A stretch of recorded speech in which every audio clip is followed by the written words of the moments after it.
Senator Di Natale. Thank you, Mr Acting Deputy President. Recently I've been reflecting on some of the valedictory speeches that we've heard in this place, and it's not going to be long before I have to stand up and give mine. And I don't want to look back on my time in this place and thought I should have tried harder, I should have shown a bit more political courage, I should have stuck my neck out a little bit, I shouldn't have played it so safe. Before I got into Parliament, I decided that I would try and tackle some tough issues, some of the issues that in fact drove me to come to this place. You see, there's always a reason not to do stuff. When you find yourself in this chamber, there are always reasons not to do things. You might be worried about offending a particular group.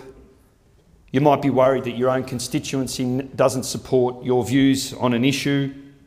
You can do it later. Maybe it's not core business. Maybe it's a fringe issue. Maybe it's an issue that distracts from the main game. There's always a reason not to do something. It's also easy to get caught up in this place, the fishbowl that is Parliament House, and start to think that the views in here, in fact, reflect the views of the community. One thing I've learnt over my short time in this place is they don't. They don't on so many issues. And that's why I felt compelled to act over the past fortnight on two difficult but important social issues. They're two issues that have one thing in common. They've got a profound influence over the lives of people who are sick, who are suffering and who are dying. They have this in common. They represent the individual stories of people who have shown tremendous courage, tremendous dignity in coming out and speaking about things that often we feel very uncomfortable about talking about. Those two issues are the issues of medicinal cannabis and dying with dignity. I was very moved to hear the story of the Haslam family. Lucy Haslam, a former nurse, and her husband, who's a policeman with a long history of drug law enforcement. They live in Tamworth in New South Wales. Their son, Dan Haslam, he's 24. He has terminal bowel cancer. He's had it for a number of years. And his suffering has been compounded by horrific and chronic nausea, by weight loss, by pain. He tried a number of drugs and he eventually resorted to medicinal cannabis.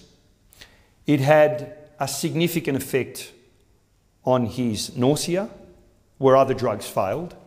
It helped improve his appetite and weight loss. Lucy and her husband made the decision that the law would not stand in the way of them performing their duty as parents and relieving the suffering of their son. So they became criminals by ensuring that their son had access to medicinal cannabis. But more than that, they've made the decision to go public, a courageous decision, and to campaign for reform so that other families don't experience the same diabolical circumstances that mean that you either obey the law or you watch someone suffer needlessly. Why is it that they're in this pernicious situation where instead of getting a script from a doctor to get access to medication that relieves them of their suffering, that they've got to find a dealer and purchase a product of uncertain strength and purity? Why is it? It makes no sense. At face value, this is a medication like no other. Many of our most successful medications come from plants, from digitalis that provides relief for people with serious heart conditions. We grow poppies in this country so that we can provide hospitals and doctors' surgery with important pain-relieving medication. And yet when it comes to cannabis and the potential remedies that it offers, we have a blind spot.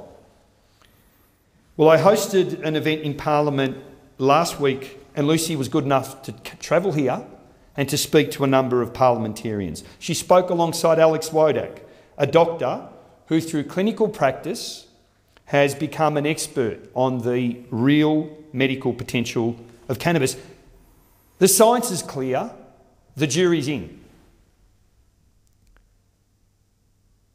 It is a medication that has been demonstrated in a number of clinical trials to be of significant benefit for nausea, for weight loss, to stimulate appetite, for muscle spasticity, and for some sources of pain. One of the most encouraging aspects of that event was that we saw members of Parliament from right across the political divide attend and show an openness and a willingness to engage in the evidence, something that is far too often lacking in this place. Ultimately, they concluded one thing, and that is that it is cruel to deny people access to this effective treatment. The second issue is even more sensitive, and that is the issue of dying with dignity. It's an issue that essentially ensures that we each and every one of us, have access to choice over the circumstances of our own deaths. It's a difficult issue. There is a taboo around discussing death in this country. But I've got news for people. Death's contagious. We're all going to catch it. It's something we are all going to face. The real question is this, and it's a tough question. As a doctor, I wrestled with it because you are balancing your responsibilities to give somebody the choice that they seek in relieving their pain and suffering, which comes into tension with your responsibility to try and prolong life. Well, ultimately, my primary responsibility as a medical practitioner is to respect people's wishes about their pain and their suffering, and to ensure that they have the choice around when that pain and suffering becomes so intolerable that no amount of medical help will relieve it. Now, given the choice that we have when it comes to dying, how many of us would choose to end our lives in a sterile hospital room, in unbearable pain, drugged into a semi-conscious state, poked full of holes and tubes, lying there drowning in our own secretions, gasping for air, when the other alternative may be a peaceful death at home with your family, a death where you have a very deeply emotional goodbye, where you're able to say the things to your loved ones that you want to say,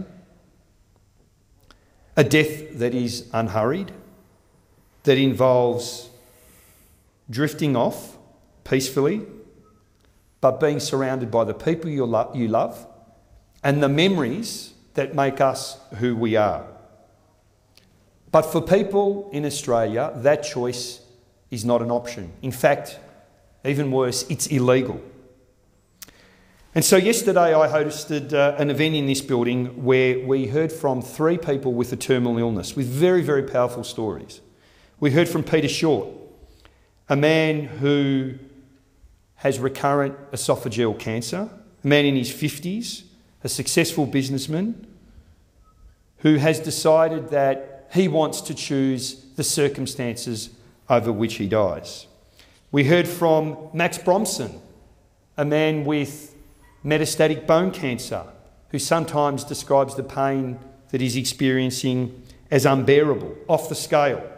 We heard from Kath Ringwood, a lady with leukaemia and breast cancer, who made it very clear that her experience as a palliative care nurse ensured that she would never choose a slow, drowning death by pneumonia, which is one of the options that may befall her. One thing that all these people had in common was that they were living their life to its fullest potential right now, and that all of them wanted to ensure that they had the most fulfilling and long lives possible. But simply having the choice of knowing that they had control over the circumstances in which they died made their current journey a less painful one. That simply having that choice was empowering. And more importantly, these people, in the final months they have left, have made it very clear that they want to spend their time ensuring that everybody is offered that choice. Again, on the face of it, one would assume it's the most basic of human rights, the control over our own deaths, the ability to seek medical assistance in seeking to exercise that control, a control that hurts nobody else, a decision that's a very personal one. It's classic liberal philosophy, respect for the rights of the individual. As one of the people said yesterday, is our life the property of the state, or does it belong to us? We all come to this place often with the best intentions. We come here with a good dose of political capital. We've earned that political capital. It's trust that's invested in each of us by our communities.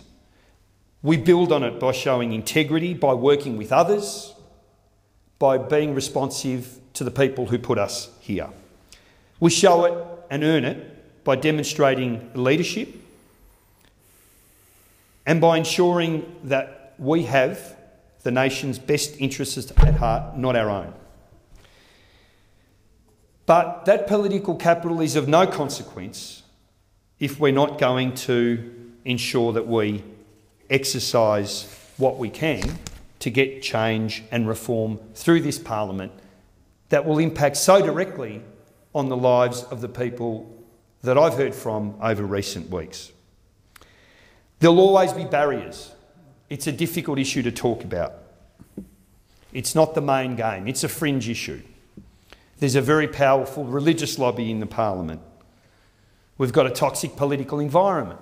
It's very hard to get past the political divide that separates us here. But it's incumbent on each and every one of us to do what the Australian people put us here to do. That is to listen to them, to not dodge tough issues, and to get these reforms through.